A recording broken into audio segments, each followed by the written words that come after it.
I'll raise it. How do I?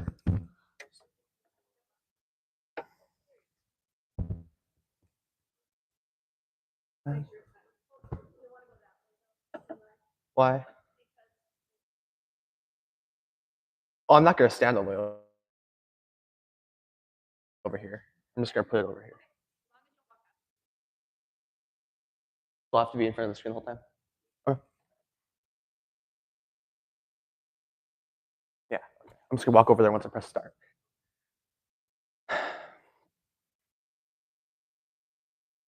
I don't like speeding cameras.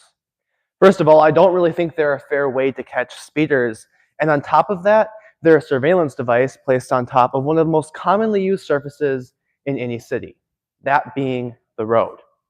And it's not just speeding cameras.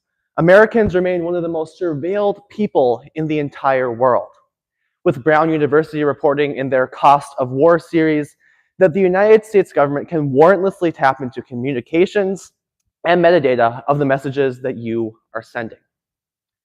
And they do all of this to, quote, stop terrorism. However, innocent Americans are caught in the mix every day, leading to the marginalization of already disadvantaged groups within this country. And that's not right.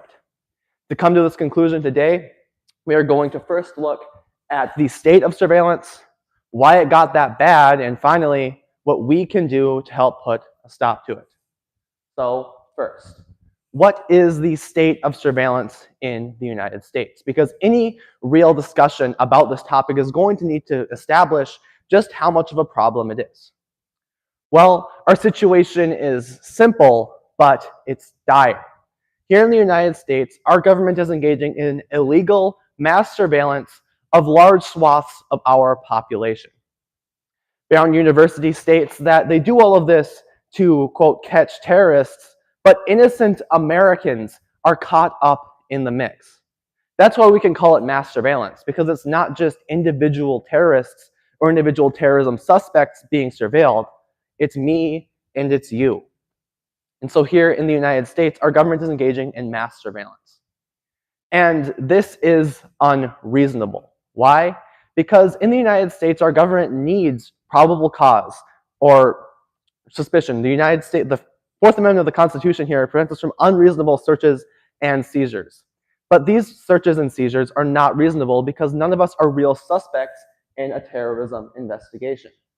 And so, it's to catch terrorists, but we are all not mostly terrorists.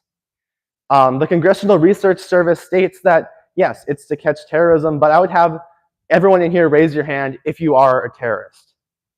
So I knew a few people would raise their hands as a joke, but in the end, I understand that all of us here are innocent. That does not stop, but this does not stop real terrorists from being caught, and it leads to the marginalization of already disadvantaged groups within this country. The American Civil Liberties Union finds that many Americans agree with this stance, and they think that surveillance needs to be stopped because it is illegal. And on top of this, the surveillance we have in the United States is severely ineffective. Another ACLU article states that of the thousands of Americans that have been surveilled to stop terrorism, a singular terrorist has been caught, a terrorist who would have been caught whether they had the surveillance or not. And so, when we examine in the United States the terrible thing going on with the surveillance, this betrayal of our government founded in the idea that all men are created equal and that we have fundamental rights that can never be taken away, when it tries to take those rights away, I really hope you at least think why. Well, the answer is it's our fault. We don't do anything about the surveillance that we are facing. A Pew Research article found that despite the fact that there are ways you can reduce government surveillance against you, most Americans don't do it for two reasons. First, they don't want to look suspicious towards the government. Essentially, they think if you have nothing to hide, you have nothing to fear. And on top of this, some Americans just don't have any hope that they can do anything. It's the simple mindset that is causing the problem we have right here in the United States. The illegal, mass, ineffective surveillance is happening right now simply because we let it happen, because we don't do anything about it. In the United States, we're all too concerned with looking suspicious. We don't want the government to think that we are criminals. And so, sure, go through my phone. Sure, look at my messages because I have nothing to hide. But that's not right because we have rights here in the United States and they are being taken away by that. So, when we mention what's going on, we need to examine what we must do. Well, the answer is a real simple mindset shift. In the United States, if we think nothing to hide, nothing to fear, if we think, well, I could do something, but it's probably not going to work, then of course the government is going to continually violate our fundamental rights over and over again. And so it starts with me and it starts with you. We need to start thinking this is not okay. We need to start thinking that even if I'm not a terrorist, I don't need to be surveilled. We need to start thinking that just because we have nothing to hide, we do indeed have something to fear, and we need to start thinking there is something that I can do about this. Because the very thing you can do about it is to stop blindly accepting it. And so we've ran past the speeding camera and we've seen the flash, and it seems to have caught us speeding. So let's slow down and let's run it back a little bit. The situation in the United States is simple. Our government is engaging in illegal, mass, and ineffective surveillance of large swaths of our population. And it's wholly unjustified under any legal construct here in the United States.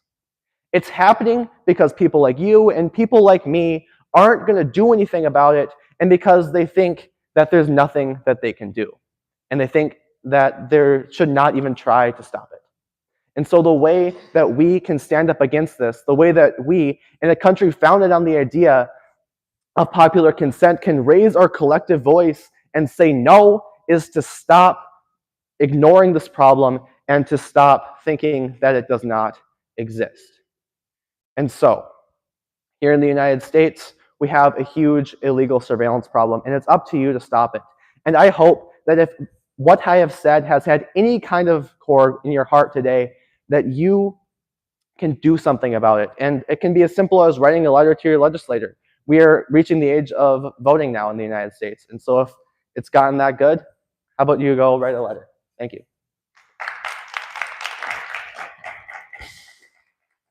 Thank you.